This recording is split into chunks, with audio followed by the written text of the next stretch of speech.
to this podcast, the Heidelcast.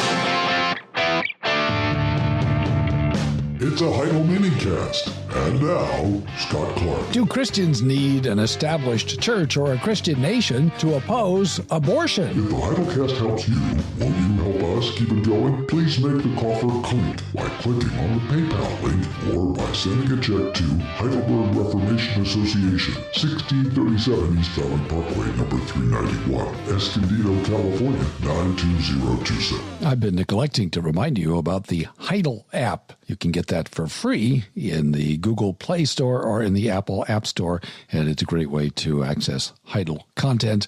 If you don't want to subscribe to the Heidelcast by going to heidelblog.net/subscribe, typing in your email address, or subscribing to the Heidelblog that way, we understand.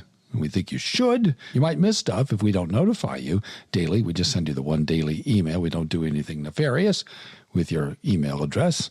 But if you want to access the Heidel blog and the Heidelcast on your phone in one place, the Heidel app is a good, clean, easy, convenient way to do it. So we'd encourage you to download that. The Heidelcast. While Christian nationalists busily try to put the theocratic band back together, that is, restore Christianity to its privileged place in American society, the culture continues to disintegrate at an alarming rate and to an alarming degree. Christians do well to spend more time preparing to live in post-Christendom than they do trying to recapture old Christendom, or in the case of the United States, to foment a revolution by instituting either a state or a national church. From our early Christian history, we learn how to navigate life in a predominantly pagan culture.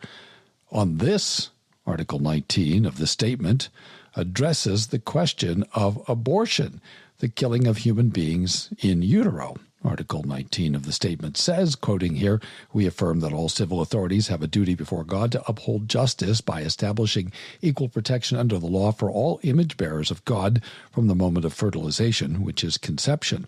We affirm that civil authorities must reject all partiality in judgment by asserting the same legal prohibitions and available sanctions against homicide that exist to protect persons after birth and persons before birth. We deny that any law which classifies abortion as a lesser crime than homicide, or which allows any class of humans to murder preborn children with legal immunity, is a just law." On the question of abortion, the early church was quite clear. The Didache was an early church manual of moral instruction and church order.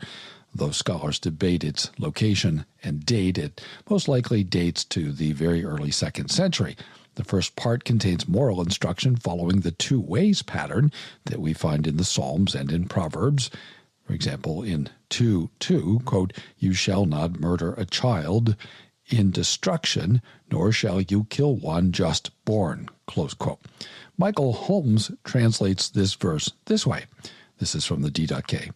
"You shall not abort a child or commit infanticide," close quote. Bart Ehrman's translation agrees with Holmes. "Do not abort a fetus or kill a child that is born," close quote. The Latin noun fetus, or foetus, of course, simply means infant. So we might criticize Ehrman's translation, although it's technically correct, because I think a lot of people think fetus means something less than human, which it does not. One did not even have to be a Christian in the ancient world to understand the evil of abortion. J. Ryan Davidson writes, quoting here, "The Middle Assyrian laws, which date as far back as the 11th century BC, specifically addressed abortion. In these laws, a collection of legal codes, including decrees of the Assyrian kings and Amorite legal customs," gives a reference, "abortion was considered a serious offense against the state and was punishable by death." 1971, Enzo Nardi cataloged other ancient laws against abortion. He recognized that the Hippocratic Oath prohibited abortion. Sheila K. Davidson, summarizing Nardi's work, writes, quoting, "With the first centuries BC and AD, the sources referring to abortion increase in frequency. At the same time, Nardi tries to prove from literary and religious sources that the general public opinion and feeling was becoming increasingly opposed to abortion on the grounds that abortion is murder," close quote.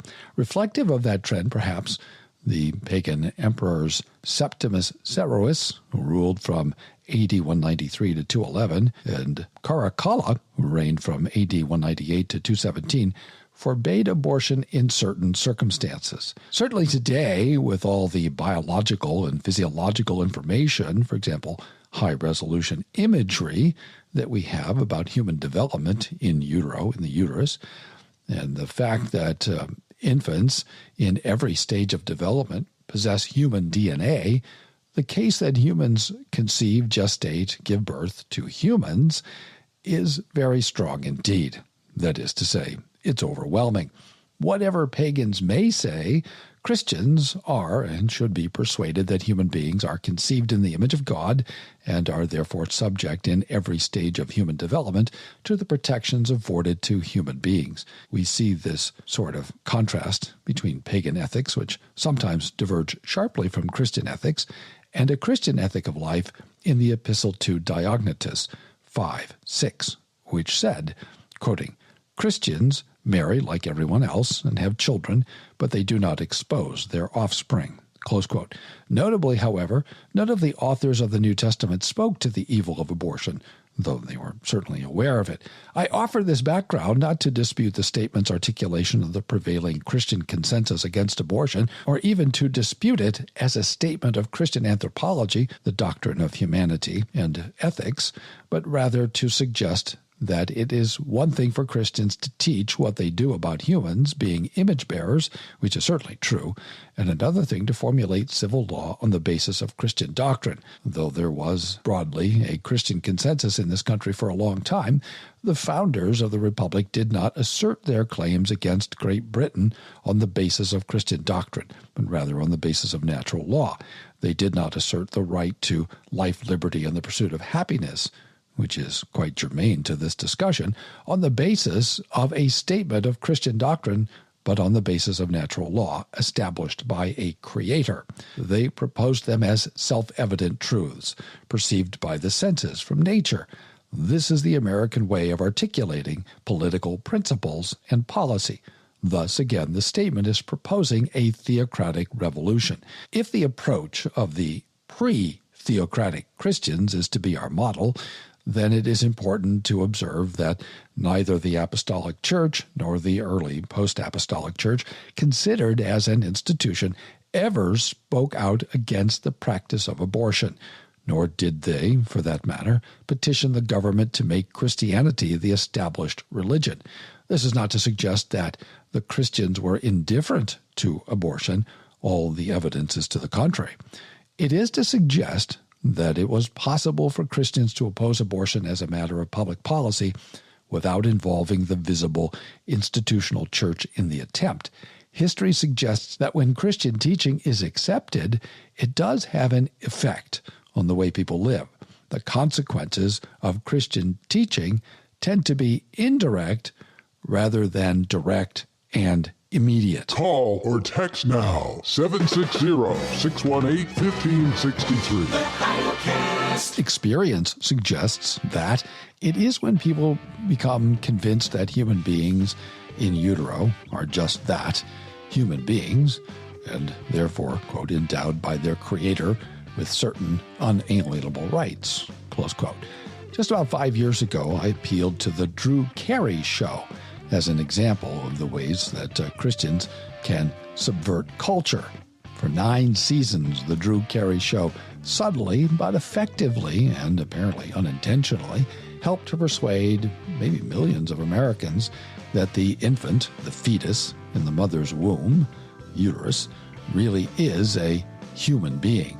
That messaging might have been as effective as protests in front of abortion clinics. This is not to suggest that clinic protests are a bad thing, but only to say that there are other ways to try to persuade our fellow citizens of the reality and humanity of humans in the womb. The statement apparently seeks to do an end run around the American process of persuading citizens by making sound, cogent, and compelling natural law arguments, which is the American way, as, for example, Martin Luther King's 1963 letter from Birmingham jail. The reason that King's letter was so powerful, so effective, and so effective is that it was not revolutionary. It was classic American stuff.